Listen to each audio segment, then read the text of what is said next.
remember hearing you and thought, oh yeah, this is a very convincing old man, so he can totally be old man. Gee, thanks. How did And here I'm thinking, you know, you turn 40 in Hollywood and they go, okay, now you're playing 80-year-olds. It's a rough town. So. How did Will get the gig then? It was my wife. My wife and I would watch the TGIF because we liked the Sabrina show and Boy Meets World. Yeah! And my wife was like, oh, first of all, she said, that guy's really good looking. And I went, yeah, he's pretty good looking. And she said, he's got a really great voice. And we were, you know, a couple of weeks into it, we were like, oh yeah, he really is a very good actor. And it just stuck in my head when Batman Beyond came up to being to cast the part, and my wife mentioned him again. It's like, well, you know, it would be really good. And so I thank Bruce's wife all the time. Seriously, I would not be sitting here if your wife wasn't a fan of the show. That's awesome. Did you say Sabrina first and then Boy Meets World? I want to go back. I don't remember the order. It was 25 years ago. Okay, I just want to make sure. I just wanted to get that straight in my head. Bruce Timm watching either one of those shows is still pretty weird. I won't tell you what I watch now. I'll tell you. How did Shui come about, and what the heck does it actually mean? Well, how it came about, this one was my wife. All about wives. This was right around the time of Wayne's World, and a brief, like, feng shui was really in, and we had started joking and going, no shui, and we kind of were joking with Hillary Bader, if you'll remember Hillary, and somewhere in there, I think Stacy and Hillary kind of together thought that would actually be a word that would like work on the show for cool. It sounds like cool, and it sounds like it kind of fits the feel of what language of the show should be like, and so we started putting it in scripts. We had a couple of those words. It wasn't just shui. We also had A couple others. what was the flarget? Oh, Because you can't swear, obviously. Flag it, I think. Flag it was one. Yeah. So it was always, and then if we couldn't get the inflection in the booth, Andrea would have us swear first to really say the to dirty really word. say what it was, And then say the one that we were slag it or whatever Yeah. it was. Yeah. But we were making up all these kind of fake slang swear words at the time. Yeah. Well, how did the run go where you take Bruce Wayne? Oh, I know Batman the exactly. musical? Batman the musical, yeah. And what And did Terry says, it's Shui, and Bruce says, It's Schwarbage. yeah. Garbage. Yeah. That was cool. That was fun, because we both had to sing in that episode, and it was horrifying. Kevin can obviously sing, so it was easy, but for me, wow, that was a bad thing. Am I blue? Just kidding. Different show. Different balance. Different show. Speaking of music, how did you guys go about setting a different tone with this, Shirley and Chris and the gang? What? We actually weren't 100% sure that Shirley Walker and her team were going to be the ones to do the show, because we wanted it to sound like completely different than what they had done on Batman and Superman, meaning that it wasn't going to be orchestral. We wanted it to sound new and modern and fresh. We didn't know exactly what that meant, but we knew it was probably going to be, with rock music elements and electronica and whatnot. And so I met with Shirley, and I said all this to her, and she said, let me and the gang do some demos. We can totally do it. And I went, okay. And about 2 weeks later, they gave me a CD. It was Chris Carter and Shirley and Mike McChristian and Lolita Ritmanis, and I get this CD, which was just like amazing. It was like, oh my God, this is like perfect. So it was as simple as that. And they just totally just killed it, and it was like perfect. So. And it was blind. They each did an attempt at the main titles, and you weren't told which one, who had done which one. That's true. Yeah. That's true. Shirley did her own version of what she thought the main title would be, which I liked, but it didn't sound like a main title to me. And then one of the demos that the gang had done was by Chris Carter, which was exactly the Batman Beyond theme that you see today. So he didn't change hardly anything on it. So it was like, I listened to that one and I went, that's the one that's going to open the show. But we liked what Shirley did, so we put that at the end credits. Oh, And music over that you hear at the end credits of shows. over the opening credits, what was the was it Darwin that really did the opening credits, or? Darwin Cook was multi-talented, and he had a lot of computer animation skills. So he basically assembled it and designed most of the shots, but then he handed it off to, because it was a lot of shots, because it was cut so fast. There's like, I don't know how many shots there is in that 1 minute of animation. It's probably at least 50. And so he couldn't do all of it himself, so we all kind of contributed little bits into it. James did a couple shots, I did a couple shots. And then Darwin assembled it all and did After Effects compositing and stuff. Yeah, we had Kurt Gaeta animated the dancing sequences. Mm-hmm. Adam Van Wyck did the cool shot of Batman opening his wings, right? He did that shot at the that end, shot. and he did his weird, Love it. crazy his kung fu dance. He did that. Kind of animated that. And There's that weird shot of the action figure spinning and all the Jokers are rotating around it, and that's all practical, right? Well, it's like the shot in the middle is literally an action figure which I kit bashed together. It was a Nightwing figure that I turned into Batman Beyond, and I put him on a Lazy Susan in my kitchen and spun it and shot it with the handheld camera. And then you designed all the characters that were on the outside of it. They were just all 2D. They were just like flat. So yeah, and we even had like one of our model designers, a character designers named Glen Murakami. He was also a sculptor. So he sculpted this bust of Batman, of Bruce Wayne. And so that again went on the Lazy Susan, and I spun it around, and that's the shot of Batman going glaring at everybody. Everybody thinks it's CG, but it's like, no, it's super low tech. The bat suit. It serves as both a connection for Terry and Bruce, as well as what couldn't it do? Or what did you not get to make it do that you wanted it to? Well, the most fun with that suit was having the two of them talking during the action scenes. Sure. The Which is really common now. In like every action movie, people are constantly like talking to each other. They don't even like bother like touching their little invisible earpiece. Right. But back then, that was pretty unusual. We had one where Lost Soul where Terry actually had to fight the suit because the suit could function basically as a robot. I had a lot of friends at the beginning say that to me. Say, well, it's just the suit. Like, Terry, come on, man, it's not Bruce, and he's just the suit. It's like, I'm Batman, I'm still not cool? Like, really? I can't win here. This is hard. But yeah, that was one of the things, that's one of the reasons why we did a couple episodes where he lost the suit. Yep. And that was important to show that Terry was learning and that he was being trained by Bruce, and it wasn't just the suit. But the suit hooked into the car, which was pretty cool. Very cool. Yeah. And we had shot, scenes where Terry would go into cover, like he was doing detective work and stuff. So I think he earned his stripes. He wasn't the best detective, though. No. That was some of the fun stuff. That was he was trying to be Bruce and he just couldn't. So yeah, it was cool. I like the invisibility, the technique of Invisibility was making him nice. look, Yeah. that sort of shadowing look. It's so cool. In order to reveal Bruce's parentage, but I just didn't know if you guys had ever maybe talked about that, about how that would go awkwardly.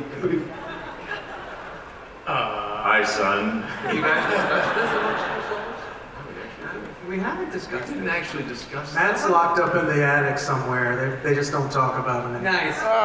He was Chucky Cunningham.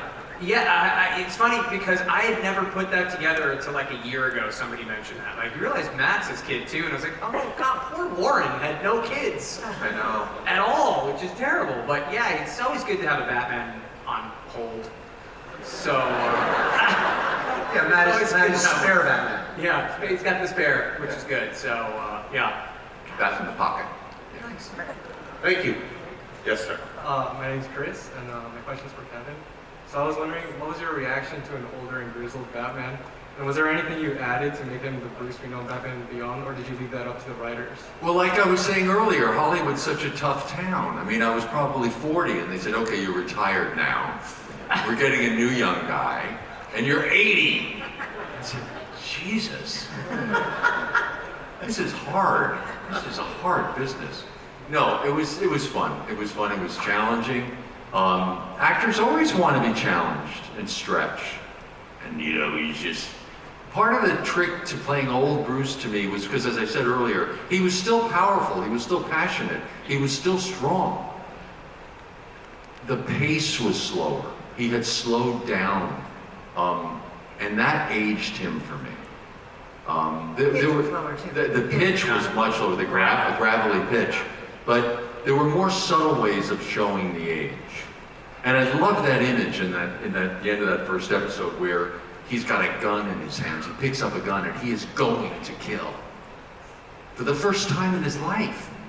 And at that moment, he knows he's gone too far, that his moment is over.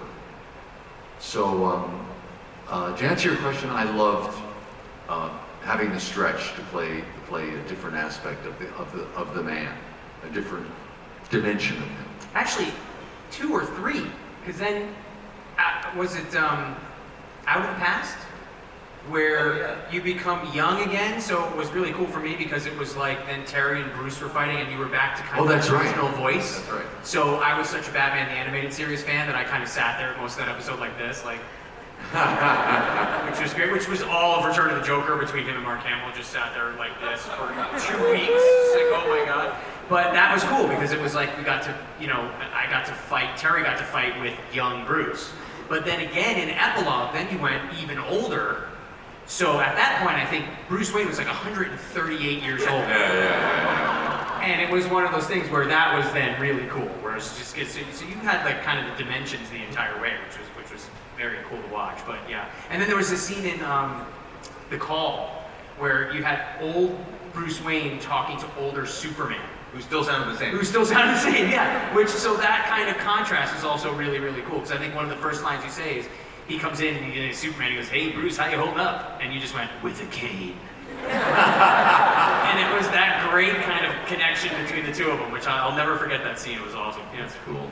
Yeah, you're right. You had to do kind of different levels. Yeah. Which I thought was neat, because he just kept getting older.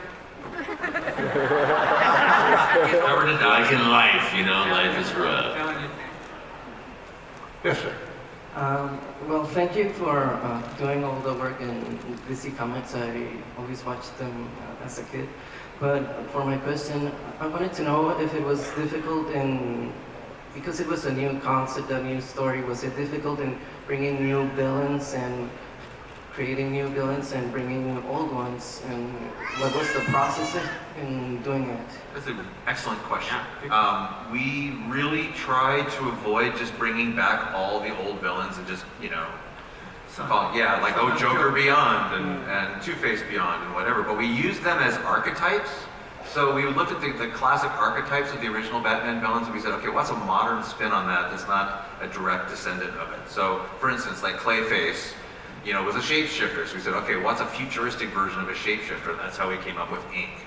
That was actually something I think James we all just kind of just started drawing, because we had to develop this whole show in no time.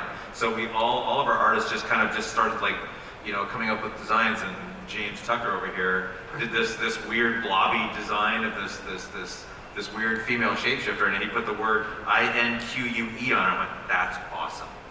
So that's how that character came about. The big time character that you mentioned before, he's obviously our kind of version of Two-Face.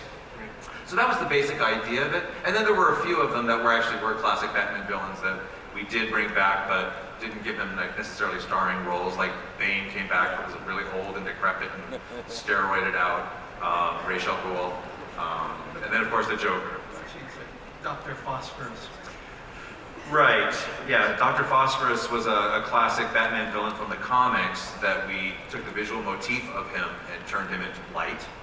So, yeah, Spellbinder was a character. This is the funny one. I did not realize Spellbinder was actually a character from the Batman comics from the 1960s. The first I heard of the character is when I get the script that Bob wrote, and he describes the character's powers and stuff, and Glenn and I are sitting there going, okay, how are we going to design, what kind of motif do we give this character? And we tried a bunch of different things. We came up with this swirly thing, and even the color schemes, like, oh yeah, we don't have an orange and black villain, so that would be kind of cool. And then I come to find out that's exactly what he looked like in the comics. So I recreated him without knowing about it. The classic villains that did show up were the ones that eventually made sense to show. And even those, we really didn't want to do early because it would have just been repeating. But you take something like the Rachel Gould story, once this show was established and we understand what it means for Bruce for him to show up now, then we can do a story that we couldn't do early on. But the thing that always strikes me when I think about the villains we did on this show is, by nature, this is more of a sci-fi show than classic Batman is. Classic Batman is, this noir, this psychological thing, and because we were doing something futuristic, we ended up with a lot more what I think of as like, it's close to a Superman rogues gallery more than a Batman rogues gallery. We had a lot of, chemical vat villains and mutations and genetic splicing and people who came across a super weapon that they integrated into using as a power. It really was, the rogues gallery really, in terms of how it worked in the stories, it felt somewhere between Superman and Batman. Yes. Much about the world of the DC world, and so he could speak to Bruce about things that were beyond me. But as far as an actor, he could deal with these guys on a really specific acting level. That made it an absolute joy. I wish you could see Mark in the booth the way we do. He's got a Jim Carrey face. It's just so rubbery. And then, when he becomes the Joker, he's not just doing the voice of the Joker. He's like, "Hey, Betty," and he's like, and he spits so much. And when you're close to him, you're like, "Whoa, Mark!" You come out and you're wiping it off your face. Oh, it's so worth it though. But he's so animated. It's so great. And this is how Mark watches other actors in the booth. He's so generous. When he sees someone else giving a great performance, he's like this. I'm not making that up. He's a generous. He's just there. There's no bull. There's no ego. He's just there to play. Yeah. And he gives it 100%. He's read the script, he understands it, Yeah. he knows everything, he understands the beats. I just kept my mouth shut. I did. I kept my mouth literally in between you guys, and I was like, if you open your mouth, someone's gonna realize you don't belong here. Keep your mouth shut and watch. It was awesome. It was awesome. Yeah. One technical thing I remember about Return of the Joker, specifically about the Joker in that show, is that Mark noticed that when he's reading the script, he goes, there's one thing I noticed before we even started recording this. It's like, he doesn't laugh. I went, yes, that's correct, he doesn't laugh. And he goes, so don't you think he needs to laugh? And I went, well, you know what, we had this whole idea of making the Joker like really extra dark in Return of the Joker. He's not as funny as he is usually. We even designed him that way. We gave him that really severe black suit, and I gave him Frankenstein hands, and Glenn, as soon as I drew those hands, Glenn goes, oh, those are Frankenstein hands. Those are strangler hands. And so it was a deliberate choice, and he picked up on it immediately. And he goes, and as we were recording, he goes, "Okay, I'll try it." And he goes, I feel like I really need to laugh on this line." It's like, no, let's try to avoid that if we can. And it worked. I think it was a subtle thing. I don't think a lot of people picked up on it. They go, "Wait a minute, what's different about this Joker? He's not using his giant laugh." But. And the other thing about Mark is, I think people don't understand, he's a character actor. He got nailed as a young leading man because he was so damn handsome when he was starting out in the business. But he's really a character actor, and he invests so much in these roles. That's why he's so good at it.